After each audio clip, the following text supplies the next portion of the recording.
แห่จะรถก็ได้ทางเป็นคุมอลิสไปอีกแล้วมื้อนี้อากาศครึ้มเย็นๆเนาะลูกเนาะไปอีกแล้ว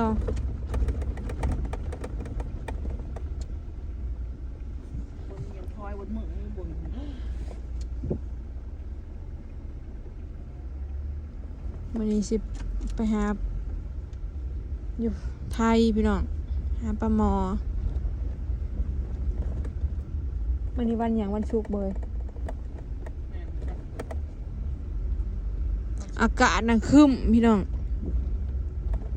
ตกตั้งแต่เช้าแต่เช้าตกเอาหิมะมือแม่จับมา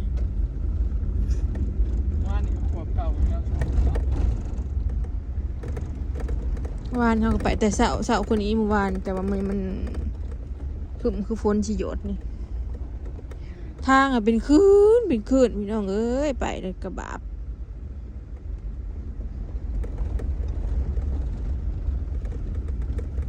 หมวกปกตาลูกละหมวกมันก็บริณาดอกมันเย็นหมวกมันบ่ฮ้อน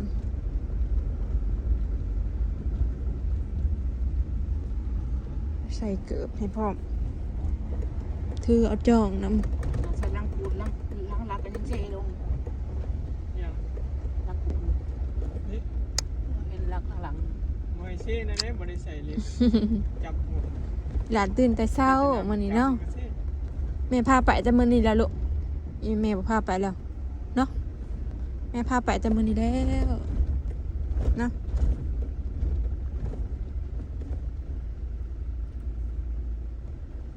ออกมาทางนาเลยมาส่งแม่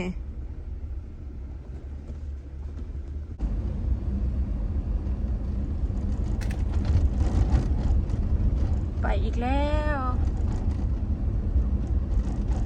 3พ่อลูกขึ้นฝนจ้าจุยฝนอย่าตกเด้อสบายดีเด้อพี่น้องจ้ายินดีต้อนรับเข้าสู่2สลอยเด้อพี่น้องกำลังออกจากบ้าน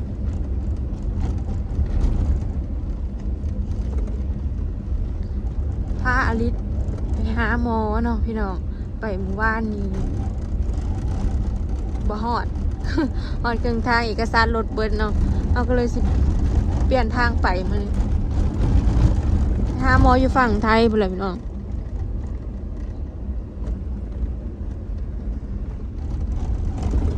ขอคนขับรถสลอยนั่งทางหลังกับลูกพี่น้องคึมๆเนาะพายุเขา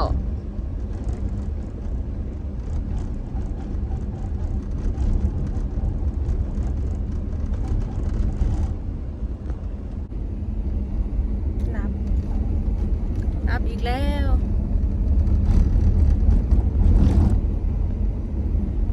จับมือแม่ไว้แม่ลืมตุ๊กตาให้ลินมันนี่เมื่อวานแม่มีกระตุ๊กตาให้ลิน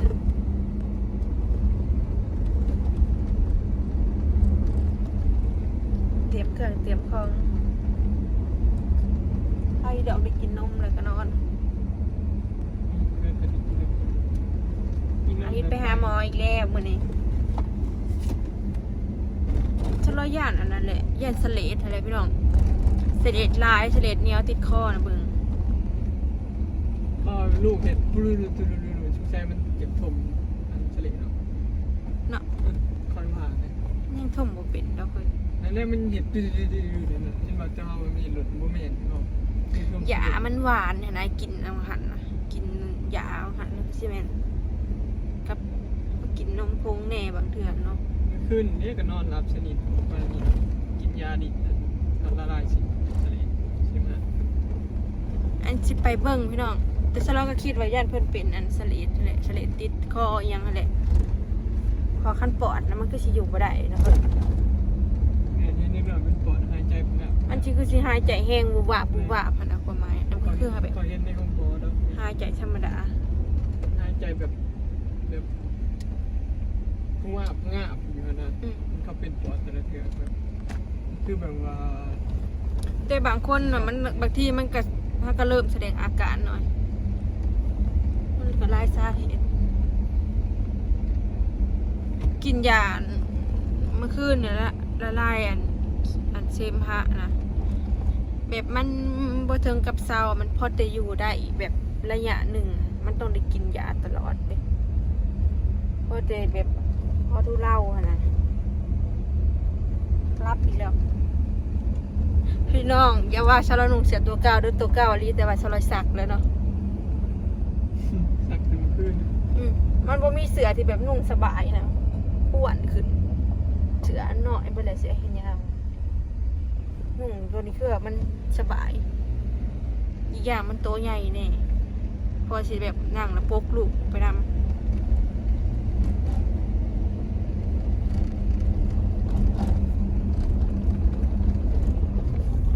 หลับอากาศเย็นแน่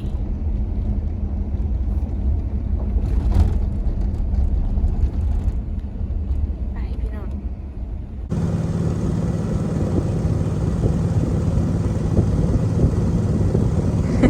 เห็นแต่ตีน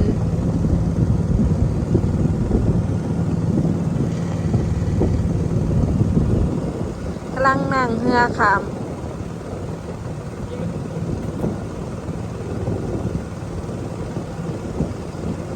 ด่านไปใส่ดอนตาลพี่น้อง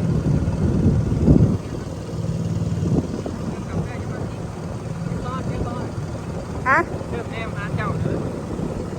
อยากเบิ่งหน้าแม่ แม่อยู่พี่ลูกอัดไว้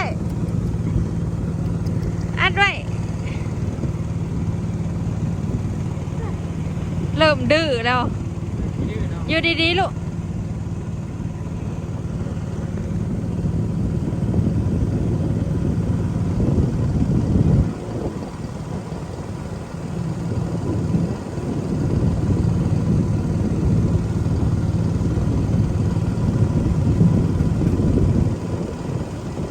จ้าเอ๊ะพี่แม่อยู่พี่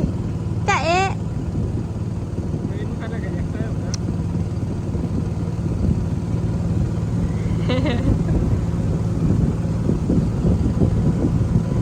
พ่อกับลูกครับพี่น้องพ่อพอนเลือดแต่แขวแล้ว ท่านได้บุรีซองเลยจักสิรอดบ่รอดก่อน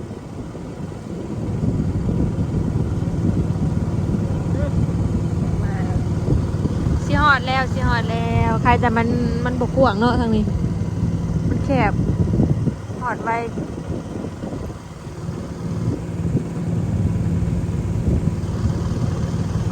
ไม่ขามดูก่อน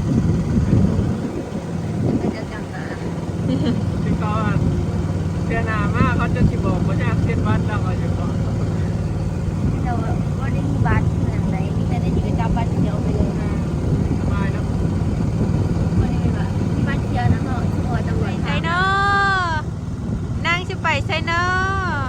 ไม่อยากโกงกัน อุ้ยอยู่ดีๆลูกบ่อยากปกหัวอึดอัด มา ไปใช้นี่ โอ้นอนอิ่มบ่ ยิ้มๆ นั่งนอนอิ่มบ่ แนมเนี่ย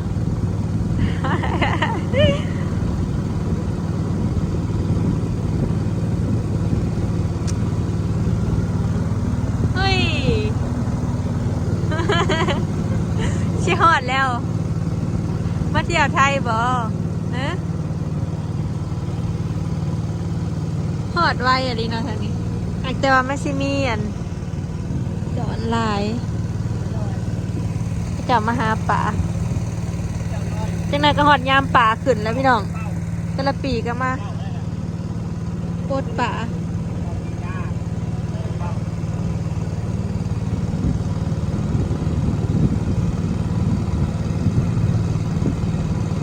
เอ้ยข้างบ่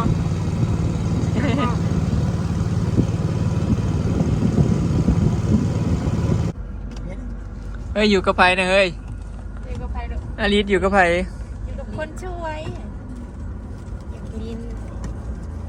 มากัน4 คนพี่น้อง อันนี้ก็ น้าไผ่พามา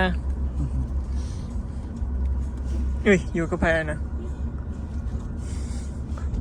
เฉย เชื่ออยู่กับไผกันอยู่ แก้วคันนี้มีแนว สน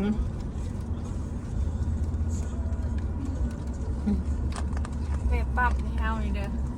นี่ครับข้างหน้า ช่วงลงอยู่ดีเนาะพอดีได้กินนมขาเลย โอเค เซเว่นมันจะมีอาหารราคาอยู่ผ้าปิดปากนะ นี่ เอื่นยัง ครับพี่จมูก ผ้าปิดจมูกใส่ถุงมาผัดเสียมีเบย มีแต่ก่อนก็มี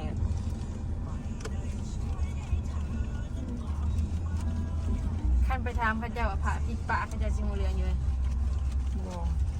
ก็หูนี่แหละ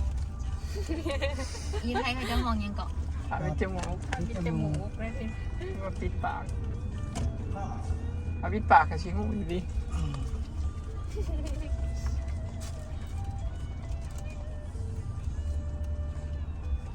ว่าเซเว่นน้ำบักใหญ่ไหมเฮ้ย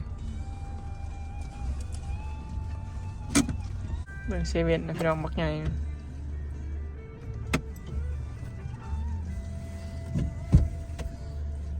ตัวน้ำมันกันมาแหวปตทแป๊บหนึ่งพี่น้องดูนัด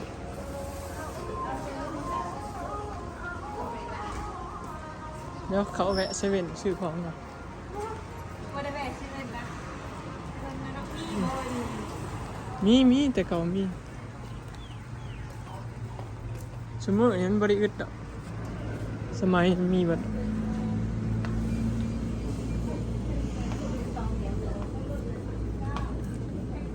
พ่อแม่ซื้อผ้าอาจเป็นน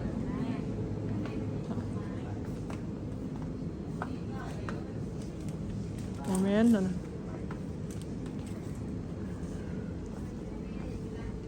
ซึ่งที่มีบอกเลย โอ้ถึง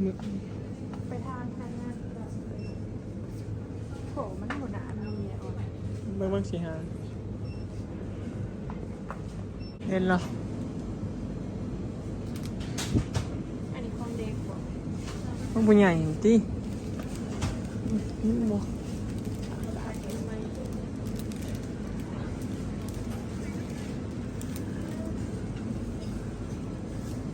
มีจ้าอันละ20 บาทเนาะมี3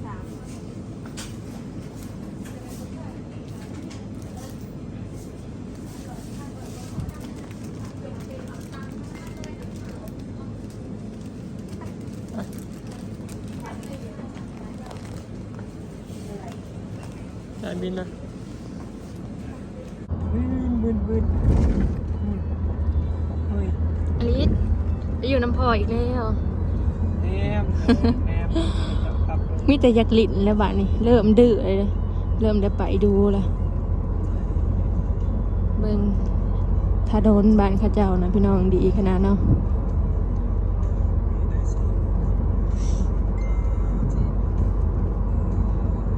บรรยากาศดีแบบครึมๆใครอยู่บ่แดดพี่น้อง ก็จะอากาศดีนะ เอาถือจองมานำ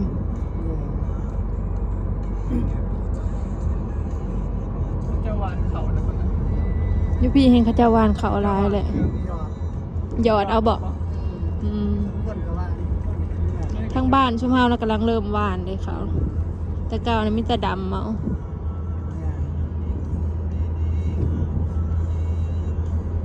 ข้าเจ้าเกี่ยวข่าวอยู่พี่ข้าเจ้าเอาแบบใดพอเอาเป็นสอบบ่รถข้าเจ้าเกี่ยวข่าวนะ100 สอบมันข้าเจ้าเอาเท่าใด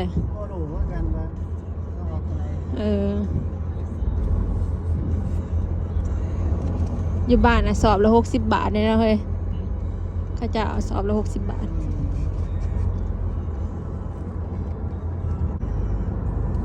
โมเมนต์663หนึ่งจ้ะ นี่ แม่นทานเพื่อไปนะ เขา พวก จะเอาใส่ไลน์นะใส่ไลน์มันก็ได้ไลน์เนาะ แค่1ก็ได้ร้ายเนาะอาริสเอ้ยได้หนังทางหนาว มีเล่นเราคลายมวลได้เงินกีบเราเป็นปะ แม่นเอ้ย แลกลาย เอาผ่านปากนี่ถนนทางเขาจะลังเสียดใหม่เขาจะเอิญมาจากเลนเฮ้ยกันเฮ็ดแล้วนี่อ้อย4 เลนบ่ สีเล่น กำลังเริ่มเฮ็ดสร้างใหม่ถึกใจอาริสแล้วได้ขี่เลาะนั่นนี่เพิ่นมักขี่รถ เนาะ แนมแล้วขนาดหนังขางเป็นคำแนมมึงกระเจ้าครับ เดี๋ยวกำลังไปหาหมอเนาะพี่น้องเดี๋ยวไปหอดก่อน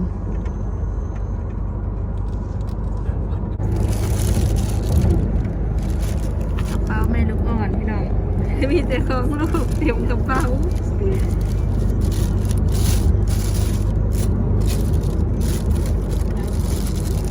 เมื่อกี้ว่าสิเอาอันเกียร์มาเพิ่นยังอุ้มขาบ่ได้ก็เลยอุ้มเอาสบายกว่าเนาะแย่งกันอุ้มเดี๋ยวถ้าเบิ่งคลิปหน้าเนาะพี่น้องว่าไปหาหมอสิเป็นก็จะรอคิดบ่หรือว่าเฮาแบบว่าเฮาคิดหรือกังวลไปเองเนาะ คิดลาย คิดหลายบ่คืออะไรยังค่อยแม่มือใหม่บ่คิดหลายคิดระแวงไปเบิดเด้